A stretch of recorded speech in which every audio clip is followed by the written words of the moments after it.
મહારાષ્ટ્રની સામાન્ય ચૂંટણી ઉત્તર પ્રદેશમાં 9 બેઠકોની પેટા ચૂંટણી અને વાવ બેઠકની પેટા ચૂંટણીમાં ભાજપના જ્વલંત વિજયને લઈને ખાસ આણંદ શહેરમાં ટાઉન હોલ પાસે ભાજપ દ્વારા દારૂખાનું ફોડી વિજયોત્સવ મનાવવામાં આવ્યો હતો।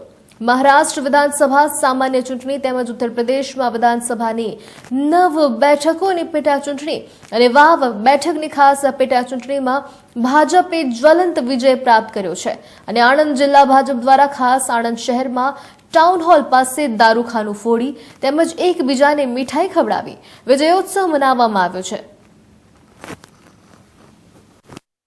ગુજરાતમાં વિધાનસભાની પેટા ચૂંટણીમાં વાવનું ઇલેક્શન હોય, મહારાષ્ટ્રનું ઇલેક્શન હોય, ઉત્તરાખંડનું ઇલેક્શન અને ઉત્તર પ્રદેશનું ઇલેક્શન।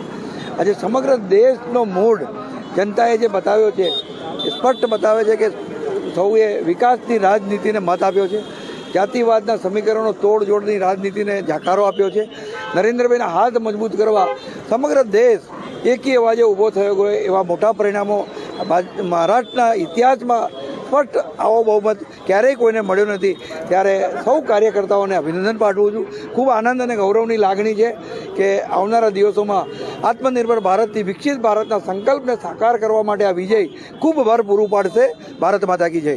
પેટા ચૂંટણી વાવ, મહારાષ્ટ્રની વિધાનસભાની ચૂંટણીમાં અને યુપીની પેટા ચૂંટણી 9માંથી 7 સીટ, ભવ્ય વિજય મહારાષ્ટ્રમાં ભારતીય જનતા પાર્ટીના ગુજરાતના સૌ ધારાસભ્યો અને સાંસદોને જે જવાબદારી આપેલી હતી, ભારતીય જનતા પાર્ટીના સંગઠનના સૌ કાર્યકર્તાઓ જે રીતે મહારાષ્ટ્રમાં જવાબદારી નિભાવી અને પૂર્ણ બહુમતીથી જ્યારે મહાયુતિની સરકાર બનવા જઈ રહી છે ત્યારે ખૂબ અભિનંદન સાથે કહીએ કે જે રીતની સરકાર આપણને જોતી હતી અને સૌ મતદાતાઓએ આદરણીય પ્રધાનમંત્રી નરેન્દ્રભાઈ મોદી સાહેબને નેતૃત્વ હેઠળની સરકાર પર જે વિશ્વાસ મૂક્યો છે એ વિશ્વાસ અને કોંગ્રેસના અને ઓપોઝિટ પાર્ટીના જૂઠાણા અને જે નકારાત્મક મતદાતાઓએ જે જવાબ આપ્યો છે ખરેખર ખૂબ ગૌરવને પાત્ર છે। ભારત 2047માં જે વિકસિત ભારત બનવા જઈ રહ્યું છે અને આત્મનિર્ભર ભારત જે આદરણીય પ્રધાનમંત્રી નરેન્દ્રભાઈ મોદી સાહેબનું સપનું છે, મહારાષ્ટ્ર પણ ગુજરાતની જેમ વિકસિત રાજ્ય તરીકે ઉભરી આવશે।